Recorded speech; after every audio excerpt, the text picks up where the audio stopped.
भी एक कथावाचकों में एक माहौल क्रिएट हो रहा है पूरे देश के अंदर कि आप जो उपदेश देते हैं या जिस तरीके से ये क्या चमत्कार, जैसे बागेश्वर धाम पे जिस तरीके का आरोप लगाए गए हैं कि एक चमत्कार धर्म के साथ में, क्या ये जायज़ है क्या कि चमत्कार हो और वो लोगों की ऐसी समस्याएं सुनी जाएं, तो इस चीज़ से आप सहमत हैं क्या? मुझे नहीं पता, मुझे क्योंकि मुझे इस बारे में जानकारी नहीं है। देखिए, सबकी अपनी अपनी विद्या है।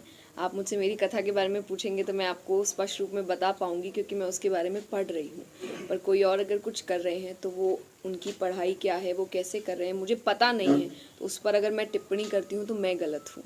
आप गृहस्थ आश्रम में कब प्रवेश करेंगे? तो मैं तो करूँगी। आध्यात्म का मतलब ये नहीं है कि मैं शादी नहीं करूँगी, बिल्कुल करूँगी।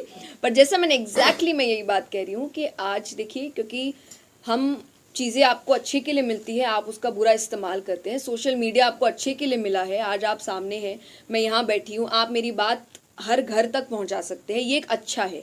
लेकिन अगर वो बात मोड़ के घुमा के करेंगे तो ये गलत है। तो वैसे ही आप समझिए कि जब मैंने सोशल मीडिया बनाया था तो इसका अर्थ यही है कि मेरी बात मेरे चैनल्स के थ्रू आप तक पहुँचेगी।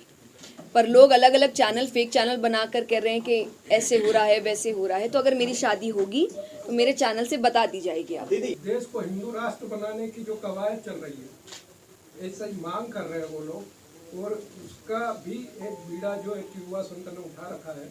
मैं आपसे जानना चाह रहा हूँ, इस मामले से आपका सरोकार है तो क्या है, क्या बोलना चाहिए आप? देखिए, मैं क्योंकि आप जिस क्षेत्र में जा रहे, थोड़ा पॉलिटिक्स की ओर भी चला जाता है, जिससे मैं कभी भी जुड़ी हुई नहीं रहती हूँ। जैसा मैंने कहा, आप मुझसे मेरी कथा की बात करिए, श्रीमद् भागवत की बात करिए, तो सनातन धर्म को आगे ले जाना, भगवान की बातों को आगे ले जाना, लोगों को जागरूक करना कि आप अपने धर्म के लिए जागरूक होइए, आप अपनी कथाओं को जानिए। जो हम कथाओं में रोज़ बात कर रहे हैं कि हम बच्चों को भी इधर उधर की कहानियाँ सुनाते हैं, जबकि आपके खुद की कथाओं में, शास्त्रों में इतनी कहानियाँ हैं, कथाएं हैं, कृष्ण की है, श्री राम की है, तो आप उसको सुनाइए, उसको आगे बढ़ाइए। इस पर मेरा पूर्ण सहयोग है कि आप इस बात को, इस धर्म को आगे लेकर जाएं। भागवत कथा का जो उद्देश्य है, उसके अनुसार आप यहाँ के युवाओं के लिए क्या कहना चाहेंगे? कि आप इस कथा को सुनिए, और मैंने जितनी सिंपल वर्जन में आपको कथा में आपके सामने रख सकूं, मैं कोशिश कर रही हूं। और मैं इसीलिए सिंपल करती हूं क्योंकि जो आज के युवा है वो शायद समझ नहीं पाते हैं जो गहरी बातें हैं। तो मैं आपको आपके शब्दों में, आपकी भाषा में समझाने की कोशिश कर रही हूँ। खुद एक युवा होकर मैं हमेशा कहती हूँ, मैं संत नहीं हूँ, मैं साधु नहीं हूँ, मैं एक साधारण लड़की हूँ, जैसे आपके घर के बच्चे होते हैं।